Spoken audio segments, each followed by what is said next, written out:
अपनी बेटी की शादी काले चोर से कर देना, किसी परदेसी से ना करना, किसी ऐसे बंदे से ना करना जो शादी करके बाहर के मुल्क चला जाएगा। मेरी ये बात मेरे परदेसी भाइयों को बहुत ज्यादा बुरी लगेगी, लेकिन जब वो मेरी ये वीडियो कंप्लीट देखेंगे ना तो मेरी इस बात से एग्री जरूर करेंगे। दो ऐसी चीजें हैं जो एक परदेसी की बीवी के साथ लाजमी होती हैं। नंबर 1 तन्हाई के साथ सारी जिंदगी गुजारना, और नंबर 2 इल्जामात। वो इल्जामात उसके करैक्टर की वजह से हों, वो इल्जामात घर के कामकाज की वजह से हों। ये दो ऐसी मुश्किलात हैं जो हर परदेसी की बीवी को फेस करना पड़ती है। और जो मेरी इस वीडियो पे गलत कमेंट कर रहे हैं, आप मुझे बस इस चीज का जवाब दे दें, क्या आप ये चीज पसंद करेंगे कि आपकी बेटी से आपका दामाद शादी करे और शादी करके बाहर चला जाए और आपकी बीवी सारी जिंदगी अकेले यहाँ पे सरवाइव करे पाकिस्तान में अपने शोहर के बगैर?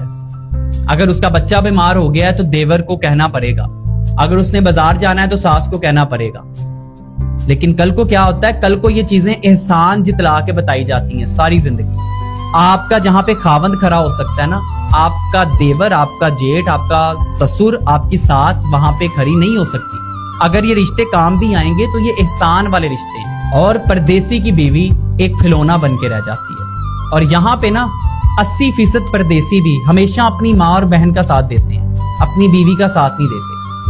और जो लोग ये कहते हैं ना मैं अपनी बीवी को भी बाहर बुला लूंगा, तो मेरी एक बात याद रखिएगा, सिर्फ 5% ऐसे लोग हैं जो अपनी बीवी को भी अपने पास बाहर बुलाते हैं, बाकी बुला नहीं सकते। वो सेटल ही नहीं होते सारी जिंदगी। और जो बुलाते भी हैं ना, उनमें भी आगे शरह बहुत कम हो जाती है। कहीं 3 महीने बाद बीवी को वापस भेज देंगे, कहीं 6 महीने बाद बीवी को वापस भेज देंगे।